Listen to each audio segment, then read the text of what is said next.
Really nice shape hat. Cage, we're going to have a fun episode today. I'm excited.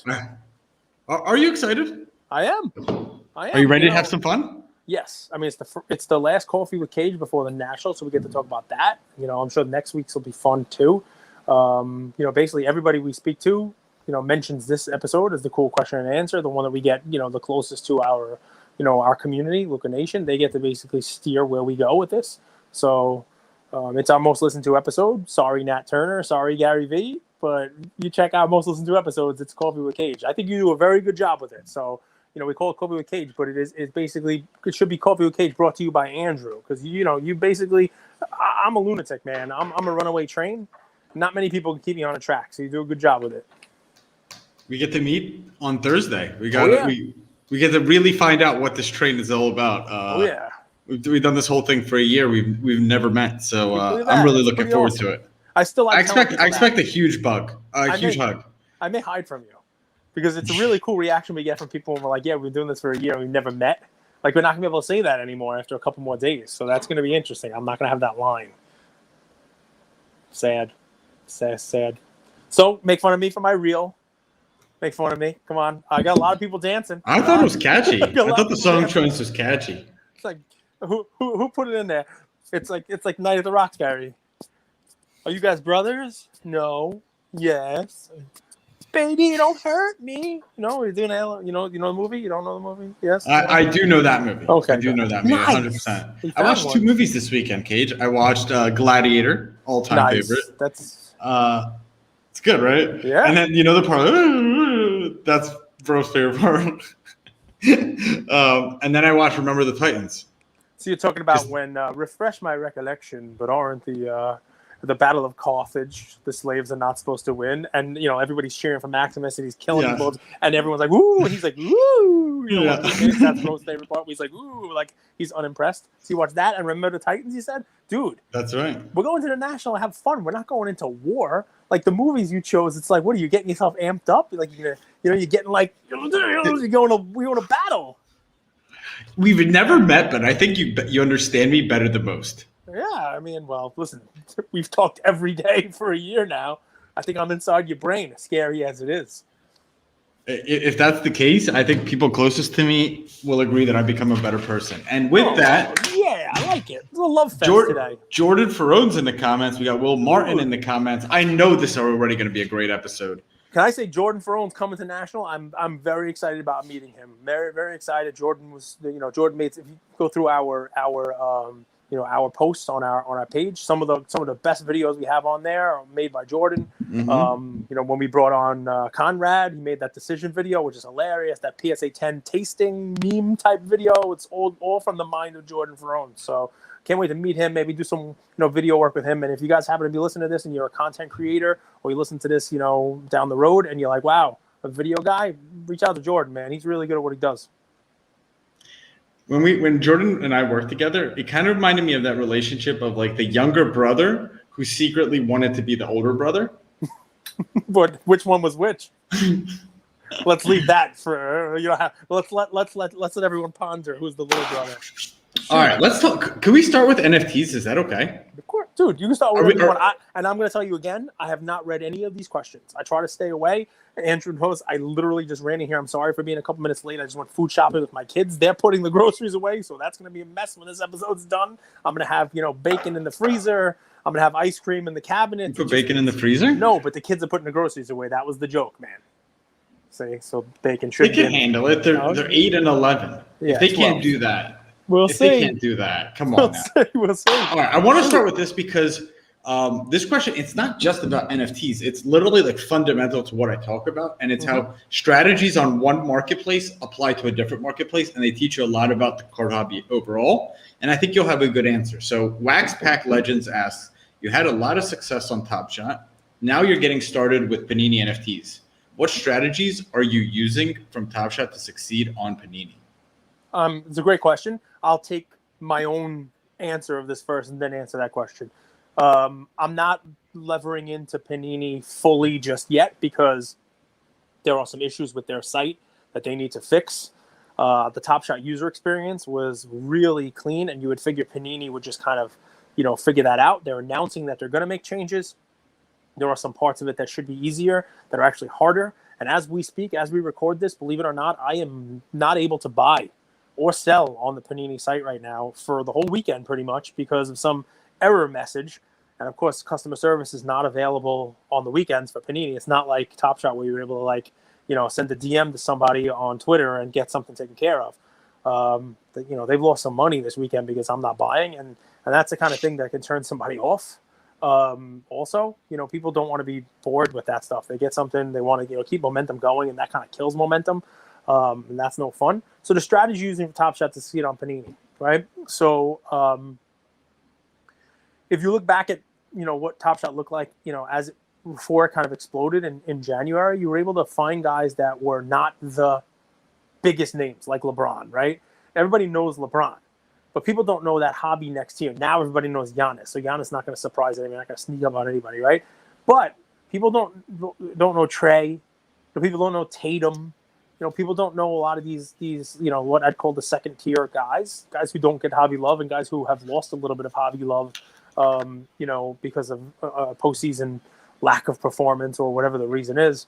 And what my strategy is exactly what I did on TopShot. I mean, I was buying Kobe Whites, for $3 and telling everybody out there buy them for $3. And those $3 moments went to what, like 100 at one point in time, like 30x. I don't expect the same type of of thing to repeat itself with Panini. I really don't. But it's really in its infancy. I think the Discord channel has something like 1,800 total users. It's definitely got some room to grow. But yeah, that if you're talking Wax Pack Legend, you're talking about like strategies that take over. It's the obvious stuff people are going to be on, right? People are going to be on LeBron, people are going to be on Luka, people are going to be on Zion because everybody knows them. But the next level, when the hobby folks, the people who know basketball, people who know cards, come into that's what kind of blew up and worked in TopShot, and that's what I expect to kind of happen here as well. That next level that hasn't been already bought up. That's kind of what I'm taking over from TopShot. Let me give you guys 3 things that I've taken away. Cage, everything you just mentioned, 100%. So I know you talked about this, right? About like learning about like the players and stuff. So go for it, please. So one example today, if you guys notice, let's say we're LaMelo base. So a base card in NFT is out of $17.99. The silver is out of $149, and the throwback was out of $500. So let's just use the LaMelo rookie base out of $17.99. The ones that are serial numbered around 20 to 100, right now they sell for a premium. Have you noticed that to the other base cards? Mm-hmm. So if you're holding those, I saw this from TopShot, and I'm applying this to Panini NFTs. I think now is a good time to sell those, right? Here's why. The 20 to 100 really aren't going to be that sought after. They seem like they're sought after, but they're not. But people are paying a 30, 40% premium. So if you have those moments when the market's hot, not just now, when the market's hot, it's always great to sell those 20 to 100, in my opinion, because they don't really have long-term value. And really what you want to do is start to color up, and this again from TopShot, from holding bases that are $17.99 to silvers and jersey number 1s or serial number 1s. And that same thing that happened with TopShot, you could do with Panini NFTs. Makes sense. It all makes sense. You agree with those? Yeah, 100%. I'd be doing it myself if they let me buy. I have a different question for you. It was a conversation I was having with my buddy Brof. He's coming to National. You guys are going to meet him. It's going to be so much fun.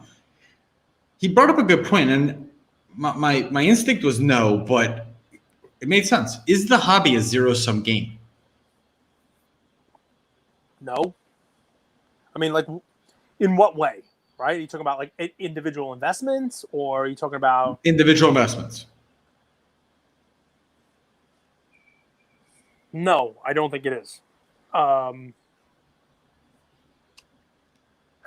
mean, what's funny about it is I kind of know where that's going, and I don't want to like go down the road of zero-sum game because I might talk myself into it and then not be happy with all the purchases that I've made.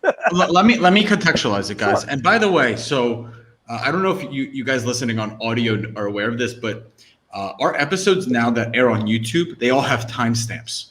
So you could go and choose the question or the topics that you want to listen to. So because we understand the episodes 40, 50, 60 minutes, can't always listen all the way through. So these are all going to be timestamped. All these questions will be. Brof is someone who's gotten into the hobby 3, 4, 5, 6 months ago. Mm-hmm. So to the naked eye, it appears that it is a zero-sum game. we buy a card. That means that card is not going to go up and someone else gets the money. But in reality, it's not the case. One example I gave, Cage, was when you sell a card, whatever it is, an NFT, whatever you own, for 10 to 20% below eBay comps, kind of leaving a little meat on the bone for the buyer. You get your profit, you win, but the buyer's always also a little bit of profit. Bro Namath talks about this. You do this all the time. So the buyer is also in a bit of profit, so that way both parties win. Do you think it's a zero-sum game? No. I mean, and so I guess we'll flesh out the question, right? When you buy a stock, is it a zero-sum game? Right? Is it? It's not, obviously. You're buying that stock, you're buying that card, you're buying the item, an investment item, because you think it's worth more than that, or you think over time it will be worth more than that. Right? So Bro's example or anybody's example, yes, you're buying something from someone at a price. But that transaction, it's two-sided. It's almost a bet, right? The person who's buying that card is making a bet that it is going to go up. The person selling the card, it doesn't necessarily mean that they think it's going to go down, but they may think it may go down. They also may think that they can put that money into something else that may go up at a better pace or a quicker pace, or that they can utilize their money somewhere else better than it being in that item.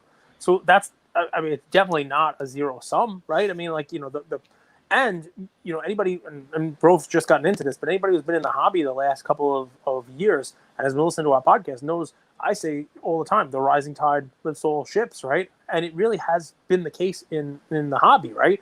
People saw that 86 Jordan go up, and then people were looking for the Elijah one. The Elijah one went up. The Ewing went up. The Dominique Wilkins went up. Everything went up with it, right? So it's the same type of principle with all this stuff, and whether you're talking about NFTs or anything, right? The whole market, a whole sector can go up, right? That's when the Dow goes up. Most of the stocks that are in it are going up. When microchips go up, all the stocks go up, right? And or go down, right? So I mean, I don't look at it that way. I look at it. You have to look at it like any other investment piece, right? And if I'm buying something, it's because I think it's got value more than what somebody's willing to sell me that piece for. Let me actually say what's up to Drake. What's up, gentlemen? We're excited to meet you in a few days. Excited to meet you, Drake. Cage, good question here. Joe LeConte Payne asks, if you were chosen to put one athlete on the dollar bill, who would it be and why? That's a great question. Joe LeConte Payne. If I were chosen to put one athlete on the dollar bill, who would it be and why? I am going to say Jim Thorpe. Jim Thorpe is who I put on the dollar bill. Who is that? So that's why I did it, right? So Jim Thorpe was called the greatest athlete of the half century. Native American, which let's give a little love to them. Put him on the dollar bill. They were here first, and one of the greatest athletes of all time. Multi-sports. God, look him up, man. Great football player. You've never heard of Jim Thorpe? I'm pretty sure there's awards named after him. No? All right, so you want me to go with something? I've heard the name. I just don't know anything about him. So you want me to try to pick a more modern name than Jim Thorpe? So I'm trying to say one athlete on the dollar bill, right? That's an athlete who covers multiple sports and, obviously. Oh, he's a football player. He threw the discus. Yep. Yeah, dude. He was a killer athlete, right? He's an all-American guy. I try to skew it also towards like a multi-sport athlete. That way you're not just like putting one sport. Like Bo Jackson would be an interesting one to put on there as well. But I don't know, man. One athlete to put on the dollar bill. Who would it be? Pat Tillman. I mean, that's a good one too. Very very patriotic choice. That's a good one as well. That's cool. I mean, we just gave 3. How about Colin Kaepernick?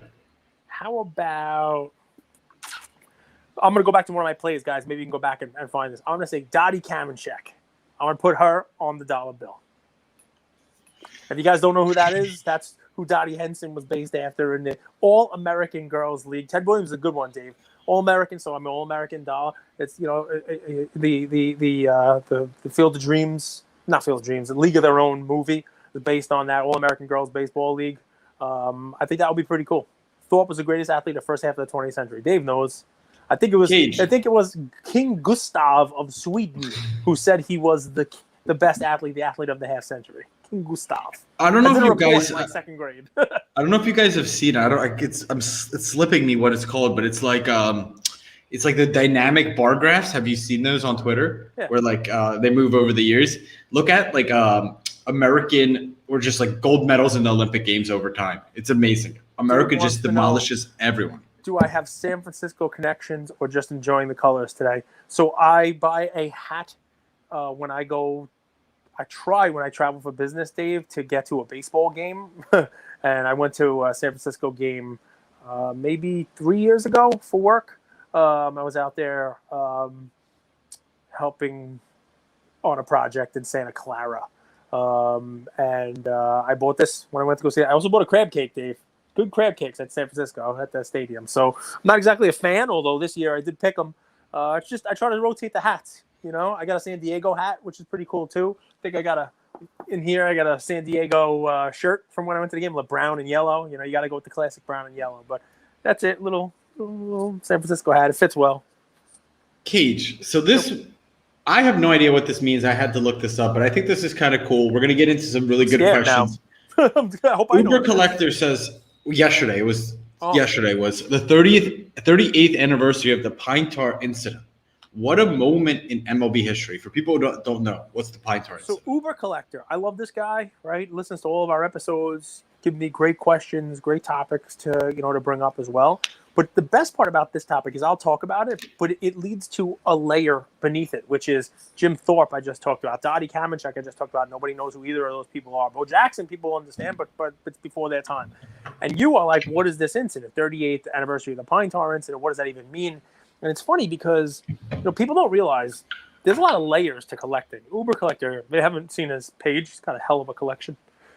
Me and Andrew are going to buy it one day. Got some really cool stuff. But he's a firefighter, right? Yep. Out of Arizona. Yeah, his collection is very different than what most people who got in the hobby the last couple of years would collect. A lot more vintage, what you call vintage, and a lot less modern and that kind of stuff. Well, there's modern in it as well. But what's funny is, I mean, I would think, what a great topic that is. And Darren Ravel posted that he had a ticket of it. P. Ryan has a ticket of that Pine Tar incident. And, it's interesting stuff, right? So this is George Brett, right? So in a game against the Yankees, George Brett hit a home run, and the Yankees kind of, called over to the umps. It's pretty relevant impression for today's game because of all the stuff we got going on with the sticky stuff, with cracking down on the pitchers. And the Yankees called over the ump. They looked at the bat. They did a whole examination of it, the whole deal. And they look at it and they said, all right, it violates the rules. The Pine Tars, it's too much on the bat. It's too high up. Give him an advantage. He was able to, hang on to the bat. Whatever the deal is. But you've seen the footage of it, dude. It's George Brett in the dugout, and they called him out, and he comes darting out of the dugout and has to be restrained by half the team because he was basically going to murder the umps. That's the Pine Tar incident. So search George Brett Vegas. You'll enjoy him retelling a story. Okay, I mean it's a good one, Adam. We'll take a look at that. George Brett or Adrian Beltre. Beltre is an interesting one too. Beltre's got he's the one he doesn't like people touching his head, so everybody touches his head.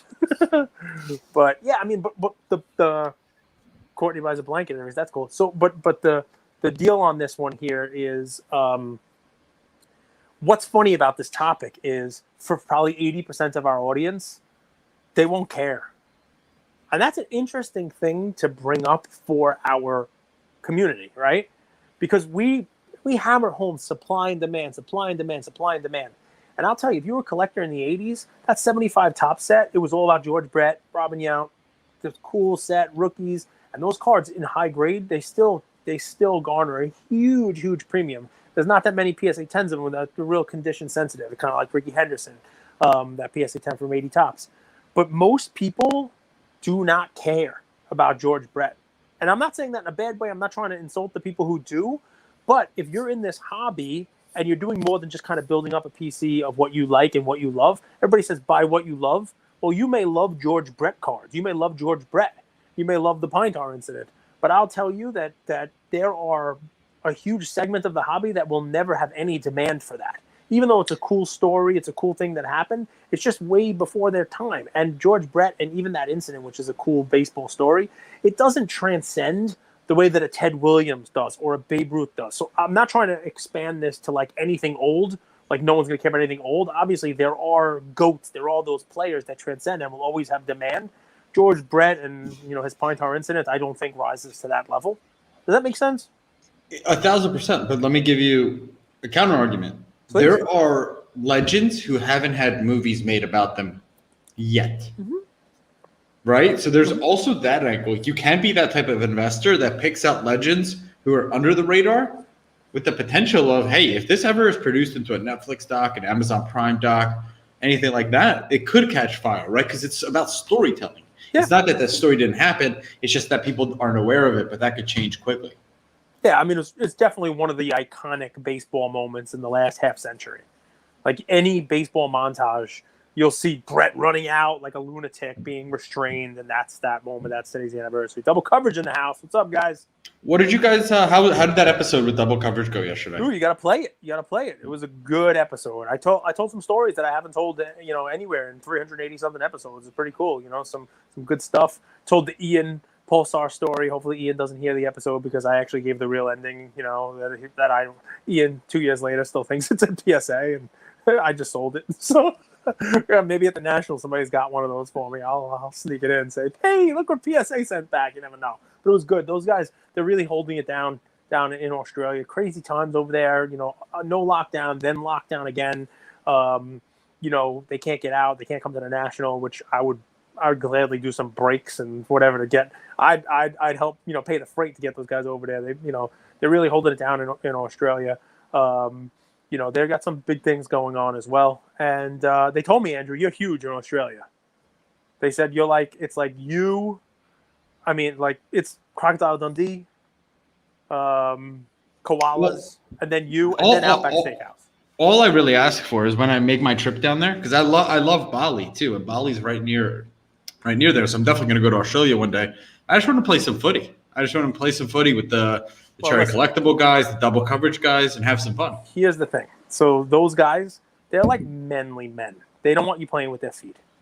So I don't know what you're thinking about doing. So you're not going to be playing footsie with them. So just whatever. Just be nice. Don't take your shoes off and play footsies. But you talking about soccer. I get it now. You want to Dude, your comment about is Ronaldinho an F1 driver was an all-time If we were in the same room, I would have left. But dude, you would love that. By the way, we got some great comments about that. How I'm poking you, and you were really. They're not great comments. They're not sure if you're an idiot or not. They're legit. No, they know I'm an idiot. I'm an idiot. Guys, I'm gonna get to the questions in the comments, but this is a question that's come up maybe 3-4 times, and I wanna add it right here. So, people want to know about the market after National. Okay, so Juiced Cards asks, how do you see the market the week after Nationals? Seems people are dumping a bunch of stuff at bargain to liquidate for, I guess it's National, singular, for National. What will be the effect 2 to 4 weeks from now? I think you're going to see the same thing in the weeks leading up and in the weeks after, right? Because what you have is people liquidating now to buy, right, which is fine. And that's a segment. But I think there are also going to be people there who go and find that card that they may have to be a little leveraged on. We've all done it. We've all bid a little more than we expected to bid on an auction somewhere, and then the weeks following it, you have to be like, "Wow, I gotta pay for that. I gotta pay for that trip. I gotta pay for the stuff I did while I was there. I gotta pay for my airfare. I got a credit card bill coming." And then all of a sudden, now it becomes another time to liquidate more cards as well. The stuff that's not, necessary, for your PC. The stuff that's fringe. I'd be a little nervous if I were holding. I always talk about the fringe stuff. I'd be nervous if I were holding F1. I'd be nervous if I were holding tennis. I'd be nervous if I were holding golf, unless that's my thing. You might have some bargains in there because, people are less likely to sell their central PC pieces, more likely to sell some of that ancillary stuff. Be some bargains on PSA 9s. I'm probably going to be giving away PSA 9s at the show. Who wants a 9? You get a 9. You get a 9. You get a Ronaldinho jersey. You get a. You're a PSA 10 slob. I am, man. I love 10s. Dude, some great comments here. So Rookie Mania says, hey guys, great episode last night. Interesting story about the Zard auction. Yeah, man. People don't even know that even happened. I haven't even seen any posts about it. Cardfucius says you can read that if you want. Yeah, he says the ump would have worked Brett over. Sometimes, man, look, they got some pads on the umps and stuff like that, but you never know. But listen, back then they might have let him go. Brett said enough stuff. They might have. It's a very different sport now. I mean, the umps had his bat too, so all the other people deserve a week. Kurt Warner is getting one. William Martin. A lot of people don't know Kurt Warner and his story. I agree with you because you could see how Disney would start that off, right? You could see how the Netflix special would start that off with Kurt Warner literally stocking groceries to start the movie off, right? And that was what he was doing, right? And then playing for the Iowa Barnstormers or something like that in the Arena Football League. And from that to, MVP, Super Bowl winner. And doesn't he have the greatest show on turf? And he has like 117 children or something like that as well. So I mean, it really would work out nicely, for the movie. He does. This is the best take of the day. Joe Vargas, I couldn't agree with you more. Cage was bugging on the Ronaldinho take. I'll say right now, Andrew was double coverage says yes. F1 Top Gold Silver's ultimate chase car. Listen, Andrew was legitimately angry, which is I want to say scary to me.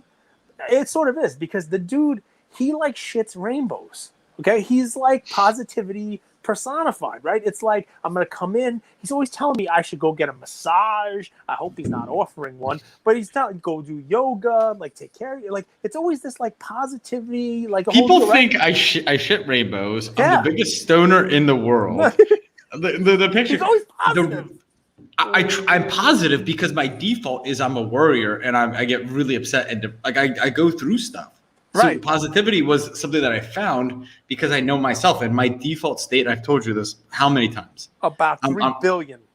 I'm a worrier and I'm anxious by nature. Right. So when you get on here and you don't do your normal positivity and you're in there and you're mad and you're taking shots at Golden and you're upset because you're not going to be able to meet this F1 driver. I'm just kidding. You're not going to be able to meet Ronaldinho, Ronaldo's little son, Ronaldinho. Right. So I have to make a joke about it. So yes, guys, I know who this dude is, right? He played for my favorite soccer team, Barca, right? And I mean, like, Reckless Cards asked a good question. I'm always smiling. Reckless Cards asked if you have two. This is an interesting, really nuanced question. If you have two identical cards, say both PSA 10s of, I'm going to give two options, but let's say both are a PSA 10. How would you determine which to keep and which to sell or trade? Does the age of the slab matter? Does the serial number matter? Overall visual? And I want you to give this answer for 3 different categories. Ultra modern, which is like 2010 to 2020. Modern, which is like 1996, 95 to 2010. And then vintage, because I think the answer is different depending on what category it is. Yeah, well, I mean, listen, honestly, it's going to be an easy answer for all 3 of them because the question is which one do I keep and which one do I sell or trade, right? So to me, the way the market is going right now, the one with the newer slab is always going to sell for more money, right? So if I'm looking to maximize and I don't really care about that much, as long as I'm on the older slab, I've examined it and it looks good, I can always get that in a newer slab. Right, depending upon the card, and that's exactly what you're talking about. So now we're going to go into your layer, right? But there are no modern in an old slab, really. There's no ultra. modern. There's no ultra modern. So in ultra modern, this is very easy, right? Everything's going to be in the same slab. So serial number, 100% go with the lower serial number. Overall visual, sure. Even though you could have 2 PSA 10s, we've all seen Lukas that are slightly off-centered, that are more than slightly off-centered. We've all seen Zions that are off-centered but still get a 10, right? We've all seen that. So yeah, it's going to be better serial number, overall visual of the moderns when the slab is the same, right? You go back to the 90s, it really does depend on the card. I'm going to go even further, right? So like, half of me is like, I'll just sell the one that's in a nicer slab because I could always get the other one in a nicer slab. But now what we're seeing is, maybe that card was trimmed, maybe that card, maybe they got different. I mean, I have told these, the story of my SGC Derek Jeter 93 SP foil a bunch of times now, and how like, look, maybe the grading is different on it now. Maybe in an older slab, maybe not only do they say maybe it's trimmed or there's authenticity issues, but maybe they say that 10 is really a 9. Maybe I get one of those those jackpots where I'm sending it to PSA and they look at it and say this doesn't meet the requirements to be a 10, and then now I don't have any 10s. I sold the one in the new slab and I left myself with a 9. So that's no bueno. I might think about, selling it after I sent it to PSA and got the card in the other slab. But PSA, who knows how long it's going to take to do that. And your vintage stuff, I try to find like a provenance on it, right? So like, it depends where you're buying it from. Like, I show off Babe Ruth and Lou Gehrig cards that I've owned for 20 years. They're in old slabs. Would I prefer to have those? Let's say you have two of the same Babe Ruth card, right, in the same grade. Which one would you? So I would sell, because if it's something I've owned and I know that it's just in that old slab because I bought it a long time ago and I can get a premium for the one that's in a newer slab just because that's what people want, then I'm going to sell the one in the newer slab, right? And likewise, if you're thinking about buying, right, remember you have the option of buying two, and I get this question a lot. Hey, look at these two. I can get this top one for 10 or 20% less than the bottom one because it's in an older slab. And the first thing I would always say to that person is, get the story. If you're buying it from someone you trust, find out the story. Where did they get it from? Is it something that's been in their collection for the last 10, 15 years, and that's why it's in that slab?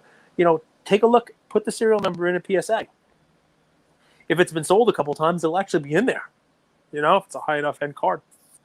They'll have kind of like a sales history of it. So that's what I look at. I mean, I understand why a newer slab means, especially now, more so than like 2 months ago. After the golden, Michael Jordan pulled that from the auction thing, people are scared. People definitely pay premium for a newer slab. If I were buying a Michael Jordan right now, I would have to get it in a Lighthouse slab. It doesn't necessarily have to be a higher PSA serial number, because if it's in a Lighthouse slab, that means PSA has re-slabbed those old serials, which means they took a look at it and it didn't have an issue and they didn't say it wasn't really a 10. So something like that, if you're buying it, yeah, sure, you're going to get a premium. And even me, I mean, look, that Charizard yesterday, after I told Andrew about the bidding of it and stuff like that, part of what I told him was, it's in an old slab and, there are some small imperfections on it. And I would want it in a new slab, and I would hate to spend that kind of money and send it to PSA and them turn around and say, this is not a 10 anymore. This shouldn't have been a 10. It's a 9. We'll figure it out. And then I have what, couple $100,000 worth of PSA credit for the rest of my life. I mean, I don't need that. I don't trust the current PSA grade, says Ziggy. There are so many new graders now. What do you think the average years of experience for a grader? I'm guessing under 5 years, best case. So Ziggy, I like that commentary, but here's the problem, at least what I see. I mean, you can not trust the graders, but I would put more stock into that if the grades were coming out lower, right? When it's a 5, I'm sending it back if it's any type of a real card, because you're right, that inexperienced, it's just somebody who's an idiot or whatever the story is. But these inexperienced graders, they're also giving a lot less 10s, right? So that's the way it cuts, right? Like I'd be shouting from the rooftops that if we were getting a ton of 10s now, and their shoe was on the other foot, I'd be like, look, these guys don't know what they're doing. This card's not a 10. This card's not a 10. But that's not the way it's going. I know I'm going to get called out on this. I know there's going to be people who are like, no, the numbers don't bear that out. I don't care what numbers you give me. All right? I've been grading my own cards for a long time. I know what I'm getting back. I know what I've gotten back. And the thousands of other cards, we're not getting as many 10s now. And people who have been listening to this and they're getting their grades back, they email me. They message me. And they're like, no, look at this. I got like 11% PSA 10s. So, Ziggy, you're right. And it might be relevant not to trust their grades, but it's working against us, right? They're if what you're saying, and I'll take it through to its reasonableness. If what you're saying is that there's a lot of 9s that should be 10s, well, then you've got an arbitrage opportunity there, Ziggy, to take those 9s that you see on eBay or at shows live and send them to BGS, or crack them and resend them in. You know what I mean? Crack them, and then maybe the next person who has more experience says that's a 10. Let me so Ziggy says I should say I trust the brand, not the grades. The grades are all Magic and Wizards. We pay for the brand on the slab. I want to say one thing. So and Cage knows the story. I was sending in a lot of cards last year. And a lot of the express was actually, we cracked the cards for BGS and we're subbing them to PSA. And we chose 2-day or 5-day. This was a LeBron Chrome. It was the Kobe 50th. And all the 2-day and 5-day actually came back lower grades than we expected. We decided when I got a Luka Silver, which was a little bit off-centered, but other than that was a beautiful card, we said, let's try something. And this is anecdotal. It's one sample size, so take it for what it's worth. We sent it 20-day. And our theory was this. Yes, I agree. A lot of the graders at PSA have less than 5 years experience. but I don't think that they're all grading the same types of cards. I think they're training the young graders in value subs and 20-day, and the experienced traders are handling graders are handling 5-day, 2-day, and express. That's my own theory, because that Luka Silver came back at PSA 10. And I think if we sent that 5-day, it would have been a 9. 1. Sample size of 1. So take that for what it's worth. I like it. Hey, are you having fun? Always. I got my soda. I'm almost done here. It's great. Should we rebrand this cola with Cage? No, come on now. People won't get that. I like the coffee with Cage. It's cool. It's coffee applies. It's like a what about Coke and Cage? Oh yeah, that would be great. A little Coke with Cage. You give them the wrong impression. So yeah, well, you don't drink, you don't do drugs. You know, you're off that. We're not, that was a previous life. That was a previous life. We don't talk about that. Put me on the dollar bill. I'm so good. There you go. You Drake's read this one? Drake's PC asks, how important is it to collect active players to stay engaged in the hobby? Or can you keep the same amount of engagement and enthusiasm collecting retired Hall of Famers? I mean, Drake, that depends on you, right? So it depends what you want to do with your collection. If you want to have that gambling type of, action going on the weekends or during the games, then the retired guys are not going to do that for you, right? If you want to have a segment of your collection, I want to watch the Ravens game because I want to see what happens to my Lamar Jackson stuff. If you're sitting on the sideline saying you collected Drew Brees, for example, right? I'm pretty sure Drake might have collected Drew Brees. That's his next question. That's literally his next question. Yeah, as a Saints fan, I collected Brees. I try to know who people collect. Well done, Cage. Yeah. So, but I mean, we can get into that, right? So, I find this question actually being asked a couple of times is a great question, Drake, because I think people they love what the folks who were on Giannis are feeling now. They see rips, they see him get memed by Lameme James, and it's Giannis saying, "Hey, you've been with me since the beginning. Here, buy this. Here's some money. Here's some money." And that's a feeling people want to chase, and you can only get that with those current guys, right? But for every Giannis investor, there are a lot of other investors whose team didn't win the championship and may not ever win the championship. There's people who are in Lillard. There's people who are buying Bradley Beal, like my co-host here. There's people who are in a million other guys, right? Who may not ever get that. And yeah, I mean, you get to root for them, but really, it depends on what you want to do. I will always buy retired guys for part of my collection, the Hall of Famers, because to me, no matter who wins, when Giannis wins, right, his cards go up in value, right? There's only so much they can go up without making Hakeem Olajuwon cards go up, because that's who he's going to be compared to. People are going to say, look, he's like Hakeem. He's got the Defensive Player of the Year, but Hakeem won 2. So how can you have Giannis and blah, blah, blah, So I mean, it's just it's a necessary thing that happens when there's like a level resetting. But yeah, they're not gonna. Hakeem Olajuwon. I think you do it right, Cage. Like as you're answering this question, I'm thinking about your collection. Cage has like the same type of player, but he has the vintage and the modern guy. Yep. The modern guy. So he's kind of like he has a hedged bet. Yep. But it's really interesting how you do that. I just realized this as but you're I answering also this mix question. in some fun, right? I mix in a guy like when I invested in Devontae Graham for $3 a card, like that's a long shot play, and that was fun for me because I would watch the games, and when he scored 40 against the Nets, I'm like, holy cow, I'm right. Were you going nuts? I hit the daily triple, like I was like I was at the racetrack, and all 3 horses that came in, I had them all, it was that kind of feeling. And it's cool to have that stuff, right? It's cool to have that kind of thing in your it depends what you want, Drake, right? If you're a fantasy guy and you want to replace fantasy with this stuff and you want to get on Star Stock and buy some guys that week, and if they do well, sell some guys, there's always room for that in your PC, right? I think there's room for all of it, right? Like a high risk baseball prospector that may take 2 or 3 years to pan out, a football rookie, where it gets me is the rookies that are already. I mean, Justin Herbert costs as much as Joe Montana now, so some of it doesn't make sense to me. But I mean, I'm sure people are making money on Herbert. You know what happens when you bet on juiced horses, Cage? What happens? A new outfit in town teaches you a lesson. Yeah, I guess. Have you ever seen Lucky Number 11, Cage? No. You haven't seen it? No, I'm not. No, I'm not a big Josh Hartnett fan. You boycotted an amazing movie because you don't like this one Actor? I'm sure I've seen it. I'm sure I've seen it, but it's not one. You that watch stuck Lucky with Number me. 7? No, I'm not a Josh Hartnett fan. Yeah, I mean, it's just We're never secretly stuck with meaning me. that you are a Josh Hartnett fan. Yeah. I mean, he's very handsome. As a Saints fan, I collected Brees. Now he's retired. To collect Saints quarterbacks, my choices are Winston or Hill. So I just stick with Brees, even though he's retired, or one of the other two. Or it's a cliffhanger, Drake. It's a cliffhanger. Or do you go with?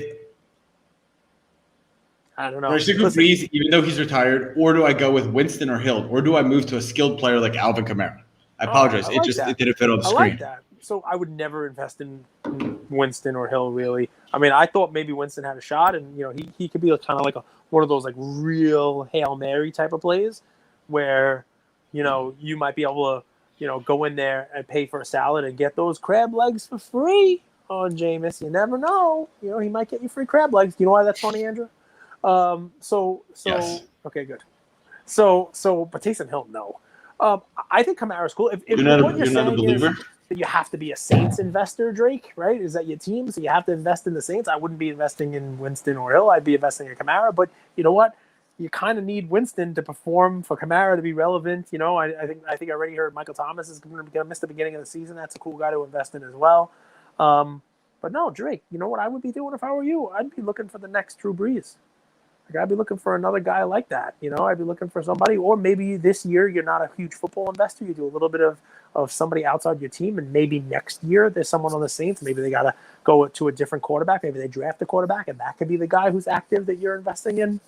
It sucks when your guy leaves, especially you were lucky enough to be a Brees guy and be a Saints fan and watch Brees play, because Brees was one of those guys that's a blue chip. You know what I mean? He's one of those guys that, that was obviously a good investment. I think he stays relevant in the hobby too. And, I think he stays relevant to the sport, and his cards will continue to slowly, gradually climb.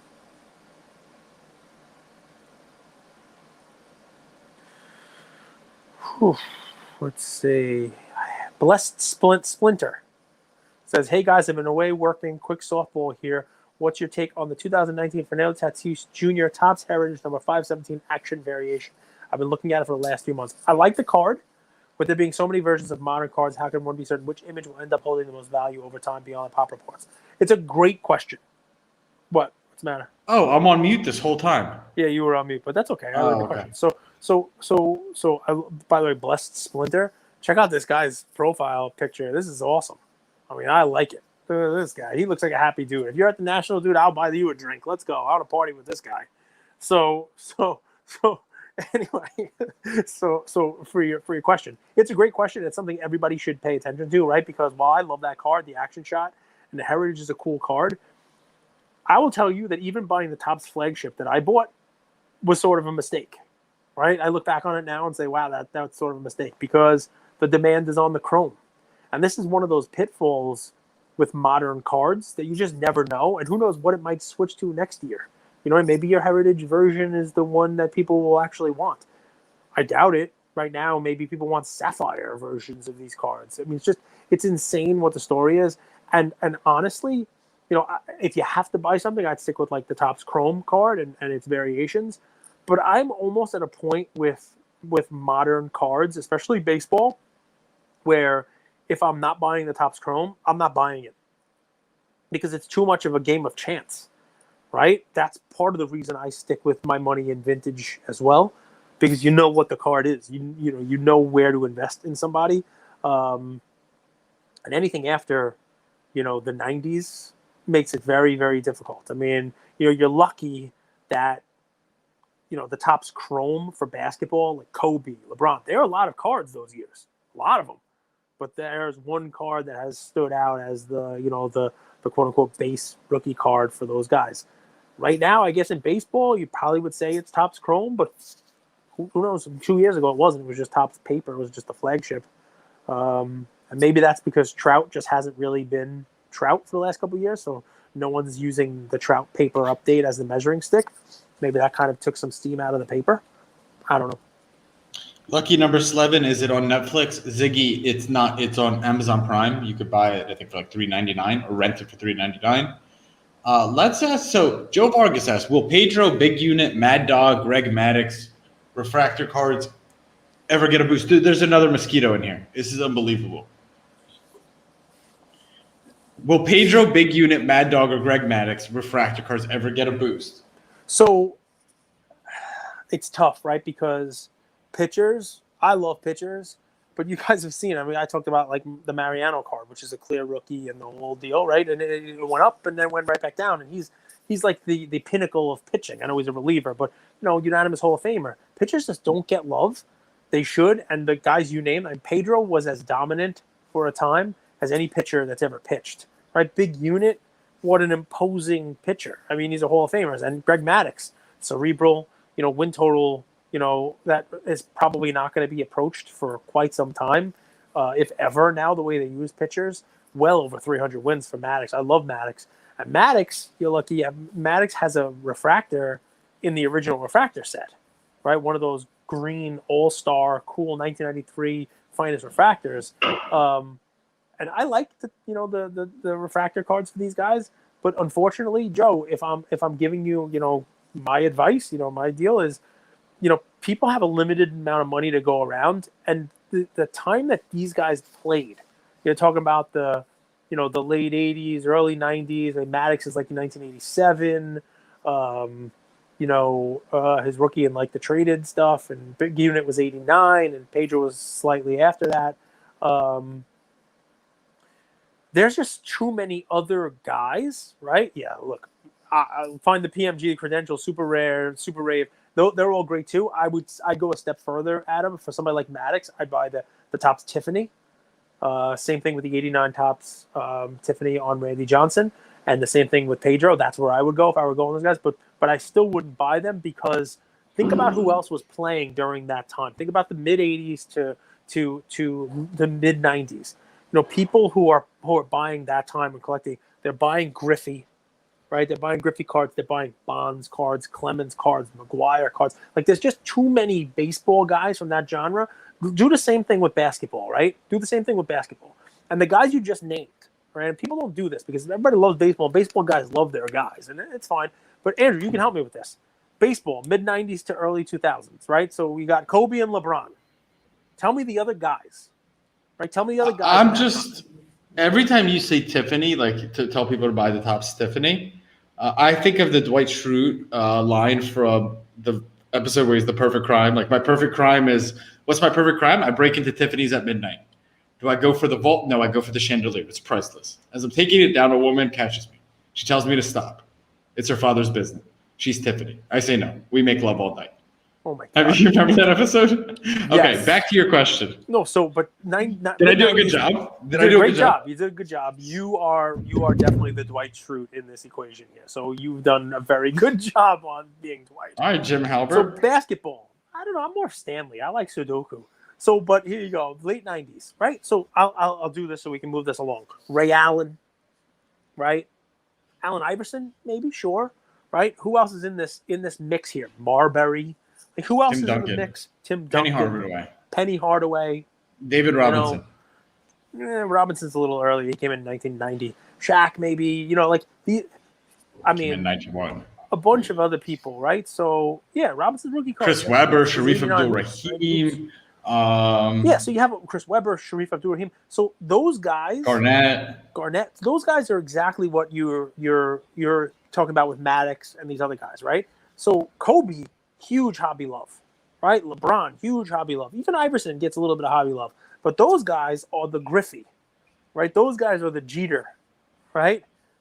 Maddux, Unit, the guys you named, they're the Ray Allen, who doesn't get much hobby love, right? And they're great players. They were all decade teamers, right? They were great Hall of Fame players. But there's only so much hobby money to go around. And I mean, I learned this the hard way too, because when I came in, I was like, I'm going to buy some baseball guys. I'm going to buy, Yogi Berra. Mariano Rivera. But Mariano, he's also another baseball guy. And I've learned with that, people don't love pitchers. and people want the home run hitter, and people want the big bopper. So okay, I'm almost bored of baseball, but can Go. you answer this last one? Oh, Dennis nice. Patrick Zender asks, will Barry Bonds, Mark McGwire, Roger Clemens get inducted into the Hall of Fame? Clemens and Bonds have one more shot this year. Are their cards worth a play? DPZ, if I had a vote, I'd say yes, right? And deep down, I hope that the baseball writers just basically said, we're going to make Clemens and Bonds wait until their last year of eligibility, because obviously they deserve to get in on their numbers. They both deserve to get in on their numbers, even if you cut off their careers when they started to become steroid monsters. Like Barry Bonds was a Hall of Fame player even before that. I know it's tough to kind of split hairs on that and do all that other fun stuff, but they deserve to be in. And it's an interesting thing, right? Because a lot of these sports writers, they'll tell you that they're trying to preserve the sanctity of the Hall of Fame. It's a damn museum, guys. Seriously, it's a museum. And I'm a baseball lover like you wouldn't believe. I talk about baseball history all the time, right? But the fact that Clemens and Bonds, if they don't get in, then it really is not worth going. It's not really worth anything, right? How do you have a museum that doesn't have that? And hell, I would even, it's not your question, DPC, but I'd put Pete Rose in. It's a museum. I'm not telling him you can go and have him manage again or be involved in the game, but it's a museum to commemorate baseball. Currently, yeah, but kids go and then they're like, Dad, Mom, who's this? So you tell the kids a and story. then, What do we do? And then you're like, it's Pete Rose. He used to gamble in the game, and which I don't think is as big of a deal as people make it out to be, unless he threw games, which is a huge deal. But anyway, then you have to explain to your kids, and then now the role models for these kids are people that we don't necessarily want them looking up to. That's their point. Real quick, that's their point. That's not my personal opinion. Okay, I get it, but that makes them idiots, right? So, but here's my opinion on it, right?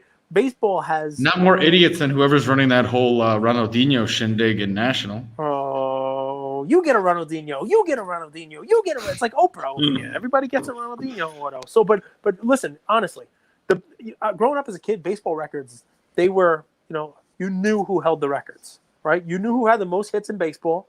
You knew who had the most home runs in baseball. You knew the record for the most home runs in a season. Do you know what those three are now? Who has the most hits? I know Barry, most hits, Ichiro.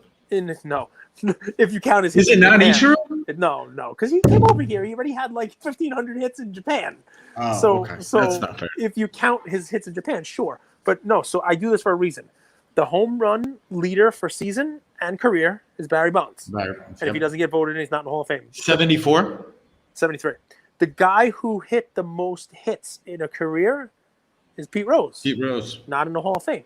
So if they don't put Bonds in and you have a Hall of Fame that celebrates records, right, and record performances and the best players ever, you now have a museum that has kept out the person who had the most hits, the person who has the most home runs. Like, they might as well open up a museum down the street and call it the real Hall of Fame and put those guys in. So, all right. I hope they could sponsor Lucas Tigers and Bronze while they're at it. So, guys, I know there's a ton of baseball questions in the comments. I'll try to get to them, but we're at 50 minutes, and I just want to go through a few topics. Jimmy Raptor Gems asks, best product of the year so far and worst. I'm not sure if he's trolling you here, but my vote for best is Formula One because of the design and all the major hits. Worst for me is Prizm NBA because of the terrible quality. Can I add a little layer on top? Sure. Just based on what Jimmy said, because I haven't seen the Formula One product, the fact that the Formula One product left this impression, I wonder if that had something to do with the run-up on the cards. Because there were a lot of major hits. People love that. Go ahead. Take it away. Yeah, so best product of the year, Chronicles, in any sport you want. Because it's something you can open. It's something that has, whatever sport you want in it. It's got, chock full of the stars. You could open it with your kids, which is what everybody's always talking about doing. I opened some basketball with Ian and got like Zion, Luka, LeBron, all in the same pack, right? And you open it and you don't care about what you're grading. It's the first time I've had that feeling of opening something with Ian in a while, where it's like, hey, he just liked the cards. He liked the raw cards. He liked getting a Zion. It's shiny and you name it and you're not breaking the bank. And you could still pull something pretty cool in there. But, that's my best.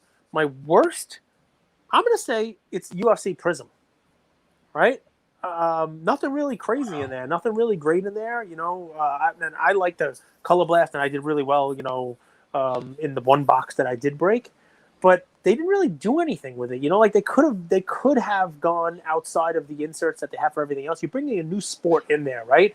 Like, think about it. Look at what Topps has done with it and build on it, right? Like, why wouldn't you do some sort of cage thing?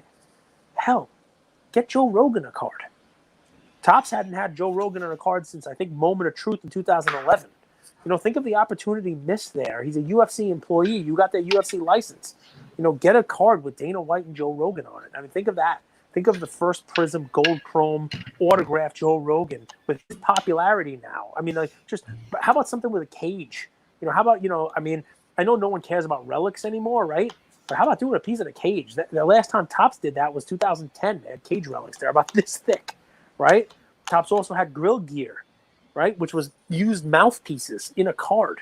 Yeah, a fighter used mouthpiece slabbed in a card. 100%, man. I don't like Prizm because everybody jumped all over it for UFC, but I've been doing UFC cards for over a decade and know there was some cool stuff, and Prizm could have done that. And before we jump off this, right, so Jimmy Raptor Gems, let me tell you a little fun story. It's like, and this is for everybody with the F1, okay? So here you go, Cage. Cue the drum roll. Cue the drum roll. F1 may be the greatest sport ever, and it may be the best thing in the world to invest in. But you guys who are buying this F1 product, be careful. And here's why. You ready? Here's why I say be careful. I have been investing in sports cards where there was not a sports card set before this, right? I've done this before, all right? This is the first foray to a major brand doing F1. Now, we've seen that's the double coverage if you're listening. I know you guys broke Trax, I think was the name of the brand. Yeah, here comes F1. There you go. And they broke a cool thing, and there was a product, but it's like ancillary product. I'm going to draw a corollary here, okay? And I want you guys to make sure you see this, right? I'm going to draw a correlation, right? F1, major release since the 90s. Exactly. Apart from Match Attack. Just look. They dropped Dynasty, then followed up with Chrome and Sapphire. Netflix show, COVID helped get eyes on it. Yes. So you're making my point, right? When round one came out in 2009 for UFC, I'm going to draw a correlation between what's going on with F1 now, okay? When that happened, it was the hottest thing in the world because there were cards before, just like the cards you have from Uncle Larry, right? And the Michael Schumacher rookie, right? I only have an Uncle Egot. There were cards. Double covers is what I'm talking about. There were cards. There was Pride cards that predated it. There were other UFC, MMA type of cards, right? But there was not a major release like you had this year with F1. But here's what happened, right? The cards were all hugely valuable in 2009, right? They were huge because you wanted a George St. Pierre auto. This was the first time you got it. Everyone was a rookie. Right? You wanted George St. Pierre. That was the place you had to go to get it, right? You wanted a card of Anderson Silva. He was in there. You wanted an autograph of BJ Penn. He was in there. You wanted an autograph of the Ring Girls, Ariane Celeste, right? They were in there, and they sold for a ton of money, right? And then round two came out, and it had some rookies. It had John Jones. It had Brock Lesnar's first autograph in it, but it also had a George St. Pierre in round two, also 2009. It had an Anderson Silva. It had a BJ Penn. It had a Randy Couture. It had those guys who were in that first set, right? Then came main event, which was in 2010. And then came round four, which people don't call, it's just called 2010 Topps. It's a white box. And at that point in time, Topps knew that it had caught on. Just like Topps knows now that F1's caught on. And they produced the hell out of it. Like, you could still get those boxes sealed probably pretty cheap. Topps 2000 is a white box. John Jones is on it, I think. Right? So those packs, there were so many of them. The autos are kind of cool. They got like, a gold, orangey background, the fighter's, face, and, a little white on the bottom where they put the sticker auto. And it still had a nice crop of rookie autos. It had Cain Velasquez, who was the heavyweight champ that beat Brock Lesnar. It had his first auto in it. It had Chael Sonnen's first auto in it. It had some really good first autos in that set. But it was so mass-produced that what happened was this, right? Anderson Silva was in it, right? Anderson Silva was now, it's his fourth in 2 years, right? maybe a little less than 1 year on the calendar. His fourth product with auto, and now a mass-produced auto. George St. Pierre in there. And it used to be you needed to spend $1,000 or more to get the auto of Anderson Silva in that 09 UFC, the first one that came out. Now the Anderson Silva auto is $40-$50. And you know what it does? It brings down the value of the other one because there's more options for people to buy. You get this, right, Andrew? So it used to be that's the one product. Then there were two, then there were three, then there were four. And the fourth one, third one, they're more mass-produced. And the Anderson Silva fans, the George St. Pierre fans, they now have more options. Sort of like TopShot. Series 1, when it was the only thing there, and demand came in, all of a sudden the prices went up. Everybody wants a Hamilton auto. Everybody wants a Leclerc auto. Everybody and there's wants only a one to Verstappen get auto, in the right? beginning. And there's only one to get in the beginning. All the demand is rushed to that one product. Well, guess what? Yep. Panini knows it. Panini sees it. And in a year, there's going to be 4 Lewis Hamilton cards. Yep. And yes, this will be the rookie, and it will always carry the premium. But what happened when Series 2 of Top Shot came out, and all of the different moments kept coming out, you name it, and there were more ability to buy Giannis, and there's more ability to buy these other ones. You know what happens? Those are cheap, but the first ones also come down in price because the people who want to get in on it have more options to get in, and the demand is now satisfied. Go ahead. So first off, guys, go back and listen to that shit because you just kind of dropped the mic on like market dynamics. And this is back to our initial topic. I love how you dovetailed that release into Top Shot, and it literally brings it full circle into what we always talk about. It's being on every platform and watching how it works. That was brilliant. I think instantly, as soon as there's a new release, people ask themselves this question. Do I pay this price for the rookie, or do I look for another option? And the fact that there's even another option is what caused Series 2 prices, Series 2 release to drop Series 1 prices. It happened instantaneously almost. Yep. And that's going to happen with F1 because you know what Panini does. I mean, you know what Topps does. They're not going to stop. They're not going to stop releasing stuff. Yes, there should be an auction. Should result in a lawsuit for price fixing. It's interesting, Zig. I don't think they're fixing the prices, but I mean, we'll see. I'm sure there are plenty of lawsuits out there. The auction thing doesn't really matter to me. You know, it's pricing dynamics, right? And I could do it. Top Shot was just the first thing that came to my brain because it was the first thing recent that only had that one release, and then when the second release came out, there are more options, right? That's what I compare F1 to now. The UFC thing is a better one, but people aren't going to understand the market dynamics of that one because it's over a decade old. Like, I was buying that stuff when that happened. I remember thinking to myself, why is the Anderson Silva rookie auto going down? And then realizing it was because if you type Anderson Silva Topps UFC auto in eBay, it used to be that was the only one that came up, just like what's happening now with F1. But after a year, that's not what happened. And when people have more choices, that demand can be satisfied because now it's like, oh, wow, it's F1. I'm a Lewis Hamilton guy. Let me go on there. Let me make sure I buy that Lewis Hamilton autograph. But, I'm going to get it for my husband for Christmas. He loves the Ferrari team. He loves this guy. He loves these guys, right? There will be more options in that soon, and you have to be careful about that. And Ziggy, it's actually a great point. And what's cool is we get to test this experiment, right? Because it was Top Shot, and this is our next question from Chronic Collectibles. Should he liquidate Top Shot for Panini blockchain? But Ziggy, we're going to be able to see the effect of a live auction. Panini has a live auction. Top Shot didn't. So we get to see these two things play out. I don't think any of us know for certain what will happen, but I think it's a cool experiment. So let me take this one really quick, right? So liquidate Top Shot. I made a mistake selling a lot of my Top Shot moments because Top Shot they've now done something this week that makes me say, I should have held on to some of those things. Like I had a ton of LaMelo. You guys know I'm a Hornets guy. I like Devontae Graham. I like LaMelo. Our original Instagram group, when I was watching the games, they used to come in and give the report from the Hive. Hey, Devontae dropped 25 points or whatever it is there. I had a LaMelo hollow. Like, I had a bunch of LaMelo rookie cards, and they just announced this week that they're going to dole out the LaMelo gold, the metallic gold out of $4.99, specifically saving some for people who had the hollow. 25 of the 99 are going to get it. So you have a 1 in 4 chance of getting one if you one of the hollows. Another, and I have none of them now. And because I liquidated, I said, this is not, I'm going to get rid of this. And they're providing utility for the people who didn't liquidate, right? So in the NFT space, the important thing to think about is, the team behind it has to find a way to provide engagement, utility, and flex. Does that make any sense to you? So you got to be engaged, you got to provide a usefulness, and you got to be able to show it off. Those three things are necessary for an NFT to thrive. Say them again. Engagement, utility, and flex. Right, so you have to be able to have that audience, that community that's talking about it, excited about it, pumped about it. Demand. There's got to be something that goes with it, right? It's got to be something, some reason, not just this thing, right? So when Cool Cats was out there, the Cool Cats Lounge, you know what I mean?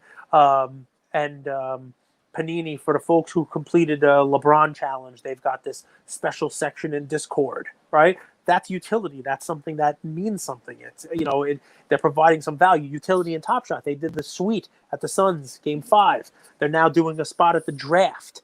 They're telling holders of certain moments, that you can get another moment now. You can get impact. You get a certain queue if you're collecting these things.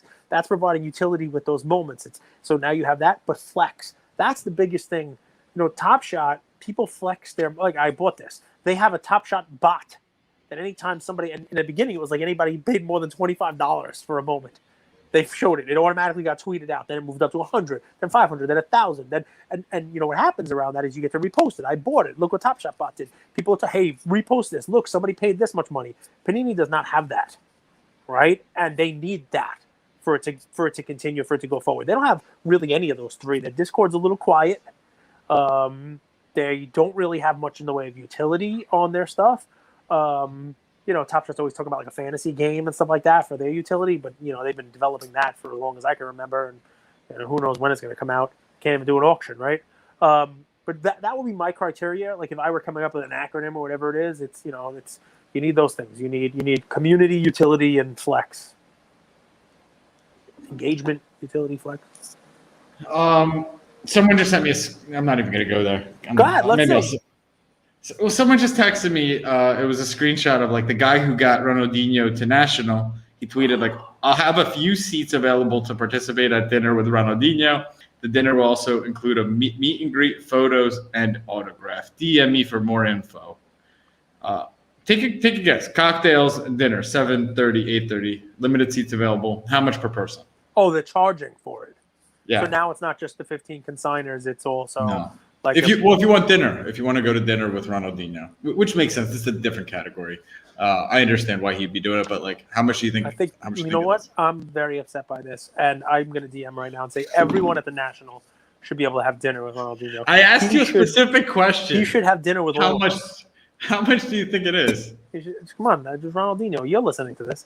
Have dinner with us all, right? Break bread with everyone. Be a man of the people. How much do I think it is?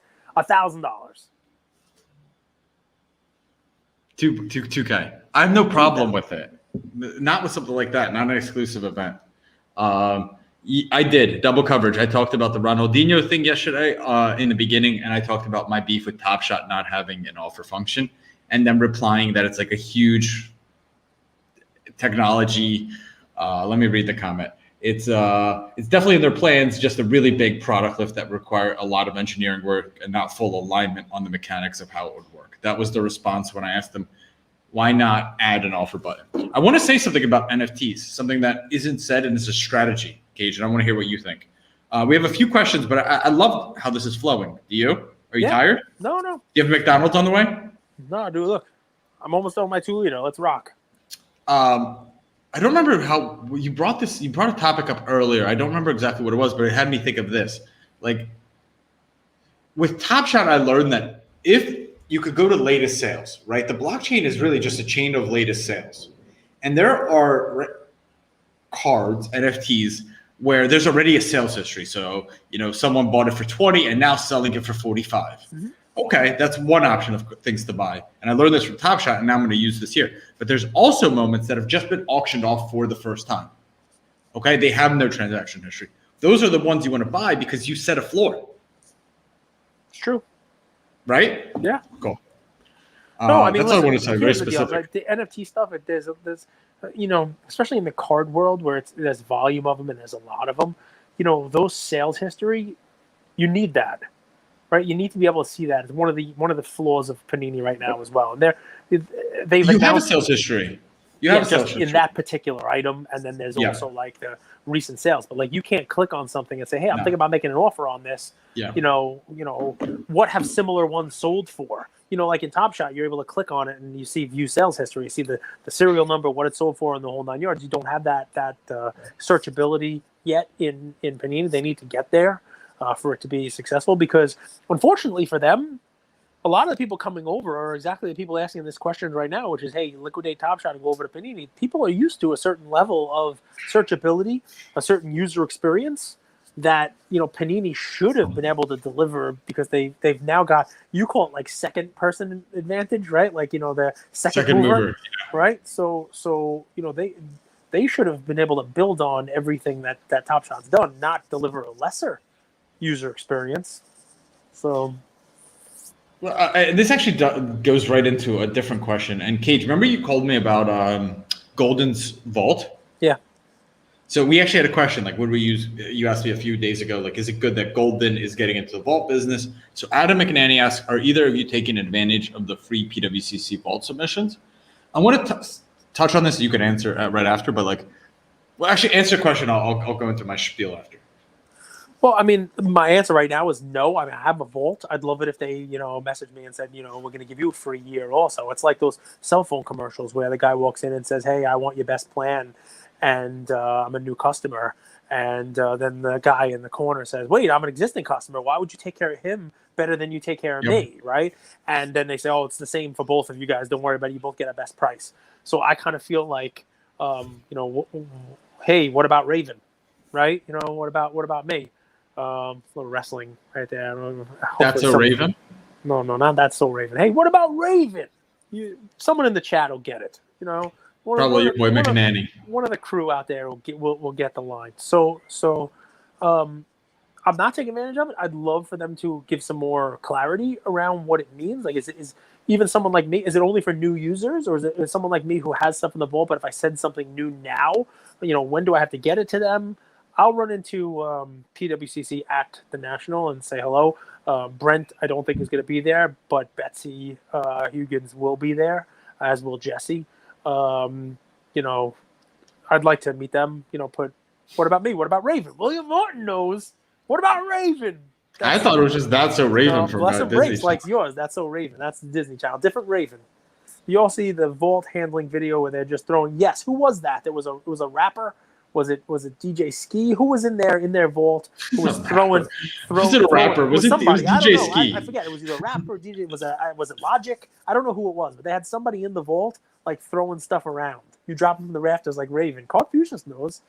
Yep, that's it. What about me? What about Raven? Right. So I wanted to say something. So guys, like, what I love about the hobby is this overlap of kind of traditional what the hobby was all about and tech, right? Like computer vision technology, Golden getting into vaulting, but you got to understand the competitive advantages matter. So like why a lot of tech businesses open in Silicon Valley is because you need developers. Okay, that's your main hire, and they pay pretty penny for them, like 150 to 200K a year. PSA has experience with that. So if PSA is helping Golden create the vaulting software, the technology, people logging in, because you go to PWCC, guys, remember, PWCC started in the Bay Area, and then they moved up to Oregon, right, Cage? Is that correct? Cool. That's why, I don't know if you agree with this, PWCC's user interface, their tool, their platform, their marketplace, their vaulting is really clean. It's really clean. It's fun to use. And that seems easier said than done. So like as Golden gets into vaulting and it's like a big deal and all that stuff, remember it's his competitive advantage is branding, promotions, and marketing, right? He's a personality. Yep. He doesn't have experience with the tech, and that's a whole different ballgame. So just something to keep in mind. Listen, so I'll tell the audience this, right? But it doesn't matter, Cage. It matters someone has to do it. I'll experiment with all these for all of you guys, right? So people ask, hey, am I liquidating TopShot and going into Panini? I'll still have TopShot, right? I mean, I'm not totally liquidating. I gotta make sure I keep at least 20 in there, to make sure I can give stuff to you guys. But we do that just so that we can help you and learn and the whole deal, and I'll do both. And I will let you guys know that I've taken advantage of the Golden Vault. I'm a longtime PWCC Vault user. If I win something on eBay today, though, I'm sending it to PWCC right now, not Golden, just because you're 100% right. The Gold is just not set up yet. I want to see my first stuff get into their vault. I want to see how I'm able to utilize it, how I'm able to get something home quickly to me. What's the system look like? I had to be one of the first dozen or so people to send the cards to their vault. So we'll see. I'll be able to report back to you guys on it. I will tell you this. Golden appears to be coming for PWCC's lunch. Yes, PWCC wants your pudding, right? So everything that PWCC was doing, the Golden conglomerate is now moving into. The vaulting, they're now moving into. I got an email a couple of days ago from Golden about their private client services as well, which PWCC does. They'll look for a card for you. You want something, you can reach out to them. They have, like account reps who will locate a card for you. Golden is trying to replicate that as well, which makes sense for them. Which, by the way, guys, I mean, I think it makes sense to plug our friend Eric Myers, who's one of the best in the game, Hey Holy Hustle. So that's a great service, by the way. If you're buying like 4, 5, 6-figure cards, it's a great service. Yep. A few more questions here, guys. I mean, if you're listening at this point, you're probably going to listen to the end. But remember, you don't have to listen all the way through. We have timestamps on YouTube so that you could go pick and choose. I don't know what the hell he's talking about. You got to listen to the whole thing because you never know what I'm going to say. You can't not. You got to listen to the whole thing. You have to, because I'm going to test you on it when I see you. Ziggy, I'm going to get into your question. He asked about recruiting friends, but first I want to just real quickly. Base Prizm, will it ever return to its previous highs? No, but it will move back up, Saucy. And certain guys will be higher than they were because there are base Prizms out there of guys who have not reached their peak yet. Giannis came out of nowhere and surprised. I think we're going to have some of that in this year's draft. And there are probably some players in the last couple of years. Who knows? Miles Bridges, maybe. You know what I mean? Is a name that we like. Who might turn around and his cards might be worth more in a year, 2 or 3 than they are now. So there are certain ones that are going to be better. The current year's stuff, the answer is no. But so I don't know if you ever heard me do this. There's a bell curve that I think is going to happen with the base Prizm. I think we're starting to this year going to start to go down because PSA just didn't grade these things. People, the 2021 basketball stuff, the LaMelo Edwards year, there's not a lot of Prizm PSA graded ones because people didn't pay to get them in and PSA was closed, right? And if you go back down the other side of that bell and you go to the 12s, 13s, 14s, even 15s, some of those base Prizms could hit their highs. Clay's card, which is what, 750, 800 now from 2012, his base Prizm, right? If that's what you include in your question, that got as high as like what, 1700? If he comes out like a monster this year and goes on a tear and they're in the playoffs and he's shooting 3-pointers like it's going out of style and they're on their way to win a championship, that card goes over $2,000. No problem because it's so rare. That could go more than its high, sure. If you're talking about go ahead, please. Because if you think about that card, it hasn't priced in any of Clay's success moving forward, right? It's not even about a price of a card. It's about, for these base cards, it's about kind of the pricing of the expectations and where it settles. Like, is that because I personally think that Clay card should be a $200 card. To me, $750 for as much as I love Clay, he's still a Chris Middleton type of guy on that team, and that's pricey. Which actually, by the way, I'm thinking of making Chris Middleton my play moving forward, but I'm still doing some research. No, a few more questions, Gage? Yeah, 100%. But Saucy, if you mean the recent stuff, you mean base Prizm market is going to go back up to where it is. I think you could probably say no, and you could probably expand it outside of base Prizm and talk about like Topps paper for the last couple of years also during this PSA boom. I think this is going to be one of those times, people like to call it a junk slab era, right? And beyond junk, right? I'm talking about the base slabs, which aren't exactly junk, right? But that Tatis, I don't know. That Tatis was like $350, $380, the paper, right? I mean, I remember it selling for that. I don't know if it ever got to 400. But what's it at now? He has 30 home runs, right? He could have won the MVP last year. He most likely will win it this year. He's potential like 50-50 guy, right? He's got 30. He had 30 home runs and 20 steals. He's got 30-20 in his first 82 games played this year, right? So, I mean, just think about that for a second, right? Because even though they're further along, he missed a bunch of games because he hurt himself when he was swinging, right? So the base he's on is even more ridiculous. I don't know if those cards, and they're not base Prizms, but I don't know if those cards ever get back to $400 or close to it. That would have to triple. I mean, if he's not going to get to his peak price with the season he's having now, mean, maybe they win a World Series, maybe he wins the MVP, but even then, 2 and change maybe. So I think that we are in an era now. We've gone through where this grading is crazy, and everybody has those cards with pops of 19,000, 20,000. Those cards may never go back to their previous high, and it's more than just base prisms. So one more question right after this, but will the Dow ever get that high? Maybe not. Okay, so the Dow was high with like Luka and Giannis was 7,000. Luka was 2,200. But at the same time, you have guys like Marvin Bagley who might hit a record high this year. But does that mean that base ever reached its previous high, or the individual stock of Marvin Bagley is going to hit a high? Kevin Knox, right? These guys who weren't in the run-up as much as Luka, Trey, Giannis were in last year, which kind of moved the whole market. But there's going to be individual base prism of guys who were 30, 40, $50 that might become 250, and they've never even sniffed that price before. Yeah. Ziggy wants to know, do you actively recruit friends into the hobby? I realize I have actually guided friends away from the hobby. So yes, I mean, I do. Most of my friends are people who did this as a kid anyway. Most people my age, who grew up in the 80s, I don't know anybody really who didn't collect baseball cards, buy cards, buy packs at the local store, ride their bike to the store and get, packs of cards. Because it was your pocket change at the time, and every store had them. It wasn't like it is now. It wasn't a full-on business. I mean, there were people who did it as a business, but it wasn't a full-on business when I was a kid. And that obviously changed. But Ziggy, no, I mean, I'll recruit anybody into this, but not for what you're probably thinking, right? And if you are guiding friends away from the hobby, then maybe what you mean by that is you're guiding them away because there's a lot of pitfalls, there's a lot of ways to lose money. It's harder to make money than to lose money, and you don't want your friends to get into the hobby and lose money. I take it from a different angle, right? I'm happy to have the hobby in my life. I'll go the Andrew road for a second, right? And it's not all about like I'm buying low and selling high, right? Think of what the hobby's done for all of us, right? Think of what the hobby, means. We're gonna go. I mean, I got 1,000 friends here, that hopefully I meet every single one of them in Chicago. You know what I mean? We built up a community, we built up a family, and that's all because of these little pieces of cardboard, right? It's all because of the stories that we get to tell, the stories you guys tell us that we get to share, the questions you ask, the answers we give, and so on and so forth. We're going to do fantasy football league, and that's because of the hobby.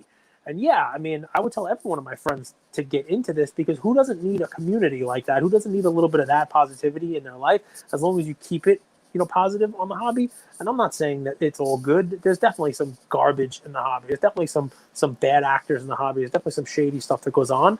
But I think overall, there are people who do a lot of other things. I'd rather do this on a Sunday than golf or, whatever. And you can do both. Obviously, it doesn't have to be an or thing, but I'll tell every one of my friends to get into this. And, if you got kids, I don't think there's a cooler way of doing it, right? I build Lego with Ian, I open cards with Ian, and watch movies. And, this to me, I would tell anybody I know without hesitation to go in. I guess if you're asking, do I give a caveat to it? Do I tell them to be careful? Do I tell them that there's, it's easy to get sucked in? Do I tell them to stay away from breaks, for certain products? Do I tell them to do their research? Sure. But I wouldn't tell anybody to stay away from this. No. And this is an all-time episode, Cage. You brought whatever vibe you get when you put on that Giants hat and you finish your Coke Zero. I want Mas, bro, because you straight brought fire. There's probably 15 clippable moments. The one where you talk TopShot and the kind of market dynamics and get into F1 all time. A few little comments here, guys. Sorry we didn't get to every comment, every question. It's just physically impossible. Cage is almost done. Hey, do you think maybe we should do, if we find the time, maybe we do like a special national coffee with Cage, like from the national, maybe with some folks there? Maybe we can have the folks who are there, part of LukaNation, who are there, can ask some questions live while we're there. Maybe we do something like that. I live to serve, Cage. I live to serve. I don't know any other way. I don't know any other way. I mean, especially those of you guys who are in like the LukaNation, national group who you're in there. Let us know what you think. And if you're listening to this and you're heading to national, send us a message. Message Andrew, message myself, and we'll put you in that group. and we'll make sure that we know you're there, and we'll find time to say hello. Maybe get you involved in a Coffee with Cage live episode. You never know. People love you, Cage. People love the Cage. Dude, this says you guys. People love the Andrew too. People love the Goldberg, and he's looking fresh to death, guys. Look, he got his hair did. Look at it. He looks good. This was a fun one. I got like a haircut after getting a haircut. I've only been here for a little while since my last haircut, but I was like, just touch it up a little bit. Bop, bop, bop, bop. It was fun. It was good. I feel refreshed. I feel ready to go for national. It's gonna be a great week. God willing, it's gonna be a great week. LukaNation, we love you. Thanks, everybody.